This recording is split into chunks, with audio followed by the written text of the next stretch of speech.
عجیب و غریب اور خوفناک واقعہ جس کے بارے میں بہت کم لوگ جانتے ہیں۔ وہ دونوں جس جگہ پر گناہ کرنے لگے تھے وہ روئے زمین کا سب سے زیادہ مقدس مقام تھا۔ جیسے ہی انہوں نے گناہ کیا اسی وقت ان کے جسم پتھر ہونے لگے اور ان کی روح قبض کر لی گئی۔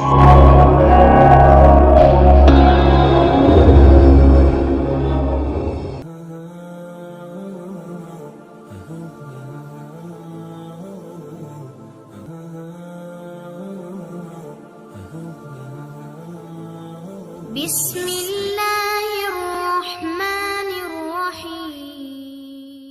یہ تاریخ کا انتہائی عجیب و غریب اور خوفناک ترین واقعہ تھا۔ وہ زندہ انسان جن میں سے ایک مرد تھا اور دوسری عورت تھی، عذاب الہی کے تحت پتھر بن گئے تھے۔ کچھ دیر گزری تو ادھر سے کسی کا گزر ہوا، اس نے ان کو دیکھا اور پہچان لیا۔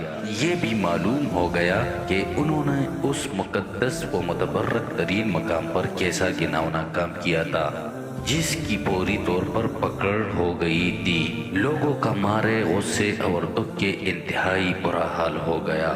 ان دونوں پتھر کے بتوں کو نشان عبرت بنانے کے لیے اس زمانے کے اہل علم اور نیک لوگوں نے ان کو اس مقدس مقام سے کچھ دور اسی علاقے میں ایک دوسرے سے کافی لمبے فاصلے پر آمنے سامنے نصب کر دیا۔ اس مقدس مقام پر عبادت کے لیے آنے والوں کے لیے لازم قرار دے دیا گیا کہ ان دونوں کے بتوں کو جوتے مارتے ہوئے گزرا جائے تاکہ دیکھنے والوں کے ذہنوں میں ان کا کیا ہوا گناہ تازہ رہے اور وہ اس واقعہ سے عبرت حاصل کرتے رہے۔ اب جو بھی اس مقدس مقام پر آتا وہ ان کو جوتے مارتے ہوئے گزرنے لگا۔ وقت گزرتا رہا، 100-150 سال تک یہی سلسلہ چلتا رہا۔ اس کے بعد کچھ وقت گزرا تو نئی آنے والی نسلوں نے آہستہ آہستہ ان بتوں کو جوتوں سے مارنا چھوڑ دیا۔ شیطان نے ان کے ذہن میں یہ بات ڈالی کیونکہ یہ عبادت کا حصہ نہیں، لہٰذا ان بتوں کو جوتوں سے مارنا ضروری نہیں، بلکہ اس کی بجائے ان کو علامتی طور پر تھپڑ مار کر گزرا جائے، جس سے ان سے نفرت کا اظہار بھی ہوتا رہے گا اور ان کے کیے ہوئے گناہ کا خیال بھی لوگوں کے ذہنوں میں موجود رہے گا۔ گزرتے وقت کے ساتھ ساتھ یہ تھپڑ بھی ہلکی سی جفت میں تبدیل ہونے لگا اور پھر بالکل علامتی طور پر آہستہ آہستہ سے ان بتوں کو چھو کر گزرنے کا سلسلہ شروع ہوا۔ شیطان نے ایک بار پھر ورغلایا۔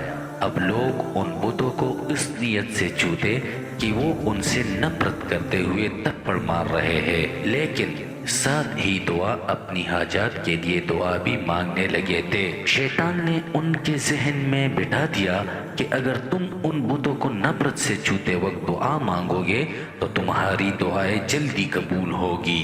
یہاں شیطان کی شرارتیں دیکھ لیجئے کیسے آہستہ آہستہ ذہنوں کو تبدیل کرتا رہا۔ جب لوگوں کی حاجات پوری ہو جاتی تو شیطان ان کو سمجھاتا کہ یہ حاجت اسی وجہ سے پوری ہوئی کہ تم نے بت کو چھو کر دعا کی تھی۔ وقت گزرنے کے ساتھ ساتھ آنے والوں نسلوں کی سوچ بدلتی چلی گئی اور وہ اب ان بتوں کو چھو کر دعا ضرور مانگتے تھے، لیکن ان کے انداز میں ان بتوں کے لیے عقیدت اور احترام آنے لگا تھا۔ اور پھر وہ وقت بھی جلد آ گیا جب ایک بدبخت نے اس بت کے سامنے اس کی باقاعدہ مناجات کی اور اسی سے دعا مانگنے لگا۔ جوتے مارنے سے شروع ہونے والی داستان تھپڑ مارنے علامتی طور پر چھونے عقیدت سے چھونے سے ہوتی ہوئی باقاعدہ عبادت تک چلی گئی۔ اب ان دونوں بتوں کی باقاعدہ پوجا کی جانے لگی تھی، ان سے منتیں اور مرادیں مانگی جانے لگی۔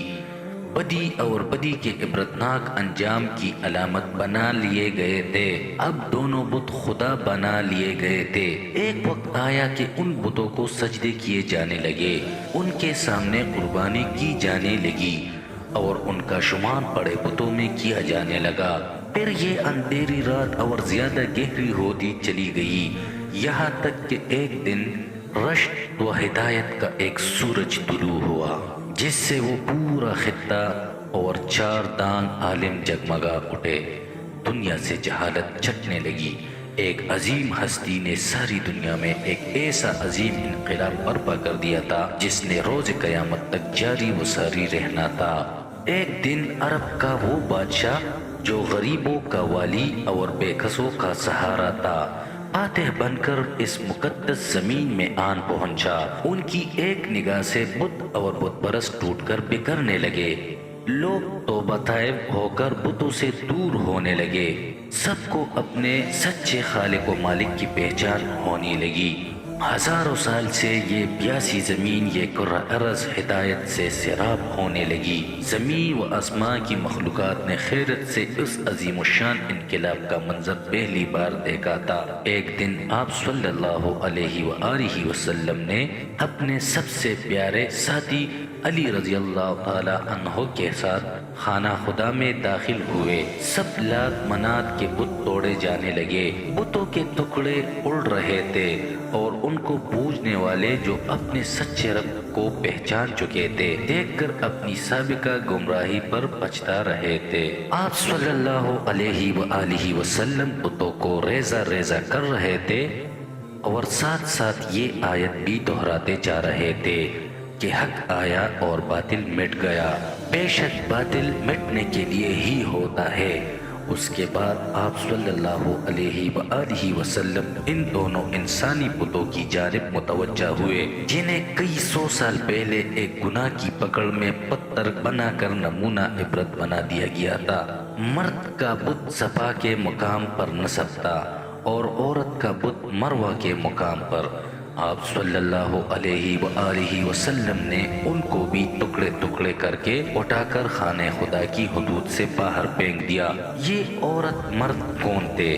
اس کے لیے ہمیں تاریخ کے اوراق کو پیچھے الٹنا پڑے گا۔ اس کے لیے ہمیں اس زمانے میں جانا ہوگا جب حضرت اسماعیل علیہ السلام اور ان کی والدہ حضرت بی بی ہاجرہ علیہ السلام زمزم کے چشمے کے قریب زندگی کے دن بسر کر رہے تھے۔ اسی دور میں عرب کی زمین پر پینے والے پانی کا ملنا ایک انتہائی ناممکن سی بات تھی۔ صحرا اور خشک پہاڑیوں کی اس زمین پر پانی کی ایک بوند کا ملنا محال تھا۔ عرب کے قبائل میٹھے پانی کے چشموں اور کنووں کی تلاش میں صحراؤں اور وادیوں میں مارے مارے پھرتے تھے۔ یہ معجزانہ چشمہ جو ننھے اسماعیل علیہ السلام کے ایڑیا رگڑنے سے معجزاتی طور پر اللہ کی طرف سے پیدا کیا تھا، اس بے آب و گیا علاقے میں دنیا کی سب سے بڑی نعمت سے کم نہیں تھا۔ اور ایک قبیلہ جو بنی جرہم کے نام سے تاریخ میں مشہور ہو گئے، وہ بھی میٹھے پانی کی تلاش میں صحراؤں کی خاک جان رہا تھا۔ انہوں نے جب دور سے پرندوں کو اڑتے دیکھا تو ان کو حیرانگی ہوئی، کیونکہ صحرا میں پرندوں کا پایا جانا پانی کی علامت تھا۔ چنانچہ وہ سارا قبیلہ اسی جانب چل پڑا۔ انہوں نے جب ایک خاتون اور چھوٹے سے بچے کو اس ٹھنڈے میٹھے پانی کے چشمے کے قریب دیکھا تو وہ بہت حیران بھی ہوئے، اور اس علاقے میں جہاں پانی کا نام و نشان تک نہیں تھا، اللہ کی قدرت سے ایک چشمے کو روا دیکھ کر بے حد حیران ہوئے۔ انہوں نے حضرت بی بی ہاجرہ علیہ السلام سے اس چشمے کے قریب رہائش اختیار کرنے کی اجازت مانگی۔ حضرت ہاجرہ علیہ السلام نے ان کو اجازت دے دی اور ساتھ میں یہ بھی کہا کہ اس چشمے کا پانی ضرور استعمال کرو، لیکن اللہ کی امانت ہے، اس پر کسی کا بھی کوئی مالکانہ حق نہیں ہوگا۔ قبیلے والوں نے اس شرط کو قبول کر لیا اور یہاں پر ہی آباد ہو گئے۔ جب وقت گزرنے لگا، جب حضرت اسماعیل علیہ السلام تو بی بی ہاجرہ علیہ السلام نے نوجوان اسماعیل کی شادی اسی قبیلہ جرہم کی ایک لڑکی سے کر دی، اور یوں رفتہ رفتہ حضرت اسماعیل علیہ السلام کی اولاد خوب پلی پھولی اور یوں مکہ، جس کا اصل نام بکہ تھا، ایک آبادی کی شکل اختیار کر گیا۔ قبیلہ جرہم والے کافی عرصہ تک تو سیدھے راستے پر رہے، لیکن پھر آہستہ آہستہ ان میں خرابی پیدا ہونی شروع ہو گئی۔ اب انہوں نے کعبہ شریف کا انتظام سنبھال لیا اور حج کے لیے آنے والے لوگوں سے ملنے والا ہدیہ خود سمیٹنے لگ گئے، اور یوں رفتہ رفتہ ان کے اندر جرائم پیدا ہونے شروع ہو گئے۔ تب اللہ تعالیٰ نے ان کو سزا دینے کے لیے ان سے زمزم چھین لیا۔ اور زمزم کا پانی خشک ہو گیا۔ وقت گزرنے کے ساتھ ساتھ زمزم کے نشان تک مٹ گئے۔ اب کسی کو معلوم بھی نہیں تھا کہ یہاں زمزم کا نام کا کوئی چشمہ ہوا کرتا تھا۔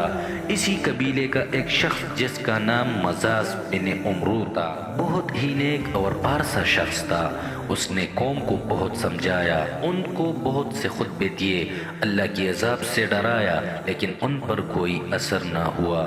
جب یہ قبیلہ اپنے برے کاموں سے باز نہ آیا تو ایک رات مزاز نے سوچا کہ یہ لوگ جس طرح کعبہ شریف کی ہدیوں کی صورت میں آمدن کھانے لگ گئے، کسی دن یہ حج کرنے کے لیے آنے والوں کی طرف سے چڑھائے گئے قیمتی ہدیے، جن میں سونے چاندی کی کچھ اشیاء شامل تھے، وہ بھی چرا لے گئے۔ انہوں نے رات کو اپنے بیٹے کو ساتھ لیا اور کعبہ کے اندر موجود سونے کے قیمتی ہدیے اٹھائے، اور جس جگہ زمزم کا چشمہ ہوا کرتا تھا اسی جگہ کھدائی کر کے یہ سب قیمتی ہدیے وہاں چھپا دیے۔ اب جیسا کہ اللہ تعالیٰ کسی قوم کے بگڑنے پر اس قوم کو کسی دوسرے قوم کے ہاتھوں عذاب دیتا ہے، اس قوم کو بھی عذاب دینے کا فیصلہ کر لیا گیا، اور ایک اور قبیلے بنی خزاعہ کو ان پر مسلط کر دیا۔ بنی خزاعہ والوں نے بنی جرہم کو مار مار کر مکہ سے نکال دیا۔